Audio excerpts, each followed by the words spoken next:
vídeo vamos falar sobre o livro de Esther. Estamos começando um novo livro da Bíblia.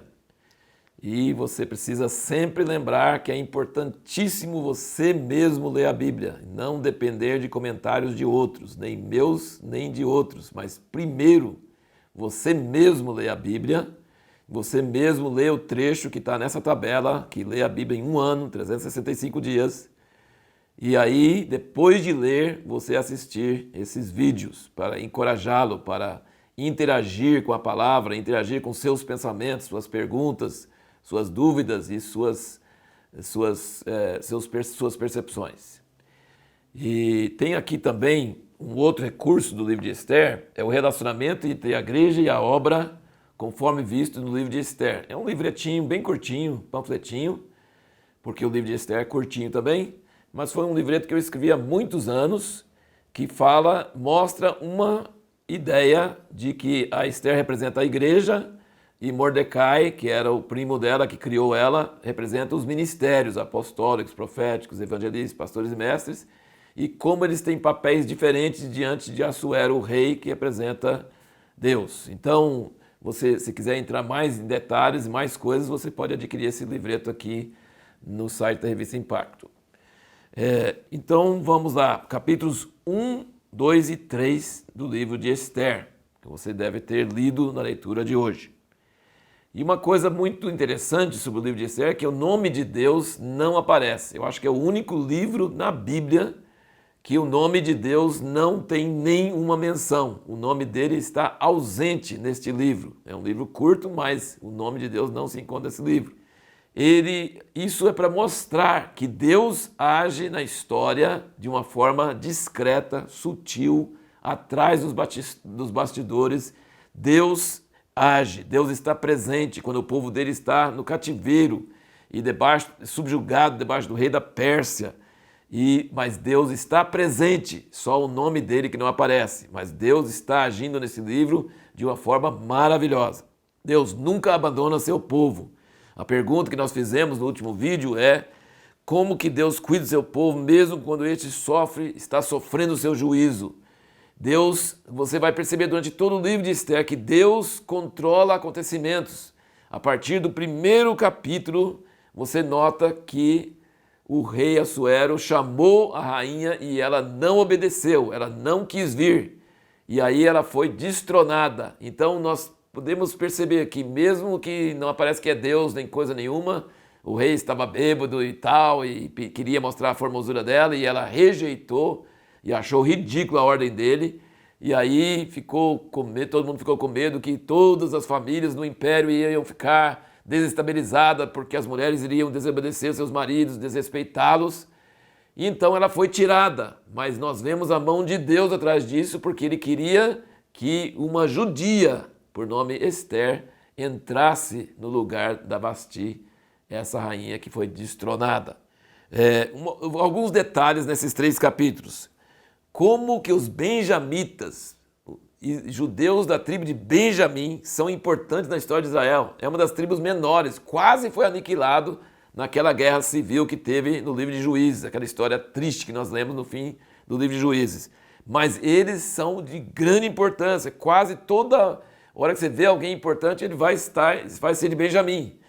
E Mordecai, tem uma tradução que fala Mardoqueu e tem outra tradução que fala Mordecai. Nós vamos usar o termo Mordecai. Eu não sei qual que é mais certo, mas o Mordecai era benjamita.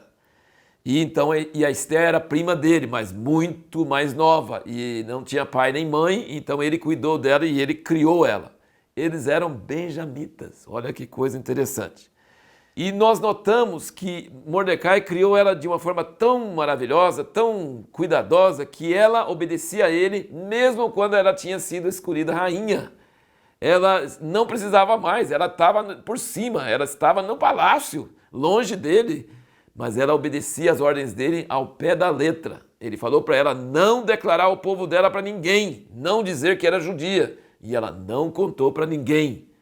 Então, e ele ia todo dia para ver como ela estava. Ele ia lá para o átrio, lá fora, para ver como ela estava. Então, ela realmente obedecia a Mordecai o tempo todo, mesmo já estando lá no palácio. Outra coisa impressionante, veja como Deus trabalha. Ela tinha graça. Ela achou graça aos olhos de todo mundo. Ela tinha uma carisma. Quando Deus coloca uma carisma sobre alguém, essa pessoa consegue as pessoas serem favoráveis a ela. É o que acontecia com José. Onde ele ia, ele subia. Né? Ele subia e era promovido. Onde ele ia, ele era bem-quisto. Ele se dava bem. E a Esther, quando chegou lá entre centenas de outras mulheres e moças, o eunuco deu para ela o melhor lugar na casa, de graça. Ela não exigiu, ela não pediu, mas ela achou graça aos olhos do chefe dos eunucos. E quando ela foi chamada para o rei, ela achou mais graça aos olhos dele do que a qualquer outra pessoa. Veja como Deus trabalha na surdina, trabalha escondido. Ele está promovendo a Esther por causa de uma crise que vai vir sobre o povo dele. E mesmo que o povo dele está debaixo do seu castigo, do seu juízo, ele não vai abandoná-los, ele nunca vai abandonar seu povo. Por quê?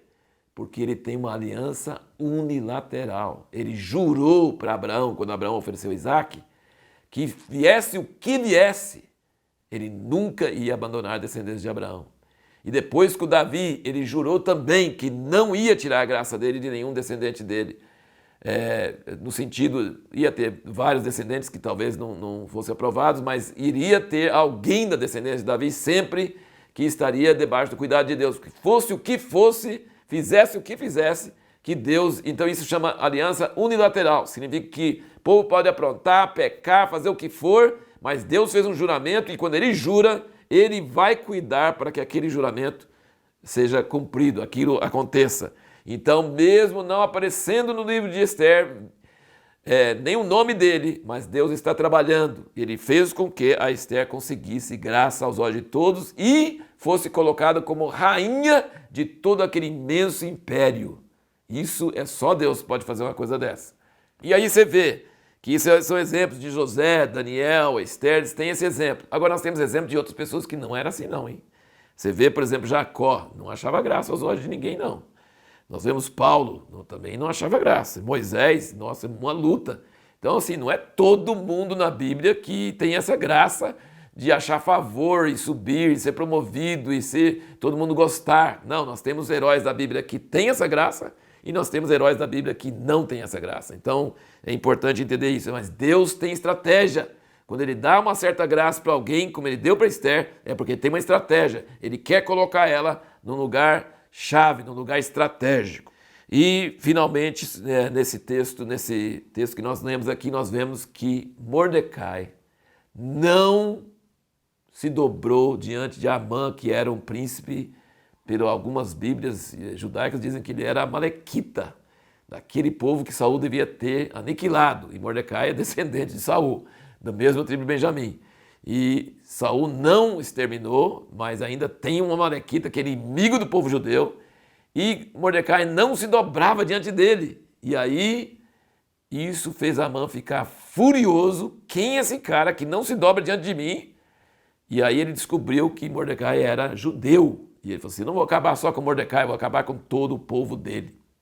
Então foi a posição, a postura de Mordecai a favor da verdade, contra se sujeitar a uma ordem errada, a um príncipe errado, a alguém errado, que fez todo o povo dele entrar em perigo. Isso é a história, né, do povo judeu. Você pode ver, sempre tem antissemitismo, sempre tem alguém, e eles estavam espalhados pelo império, e surge esse personagem hitleriano.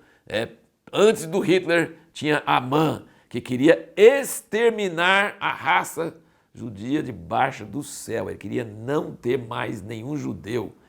Impressionante. Pensa comigo um pouquinho sobre o antissemitismo. Os judeus foram castigados por Deus porque eles adoravam ídolos e foram infiéis para com Deus. Mas entre as nações onde eles foram jogados, eles eram perseguidos porque eles teimavam em adorar a Deus e não adorar ídolos. Veja que coisa. Castigados por adorar ídolos, mas nas nações castigados e perseguidos porque mantinham o sábado e a circuncisão e não comer carne de porco e seguia as leis de Deus. Então eles eram diferenciados e o mundo odeia pessoas diferentes. Então os judeus sempre sofreram ódio por serem judeus e isso deu origem ao antissemitismo. A pergunta que nós vamos responder no próximo vídeo é: por que não podemos ficar passivos, mesmo sabendo que Deus soberanamente vai cumprir o seu propósito?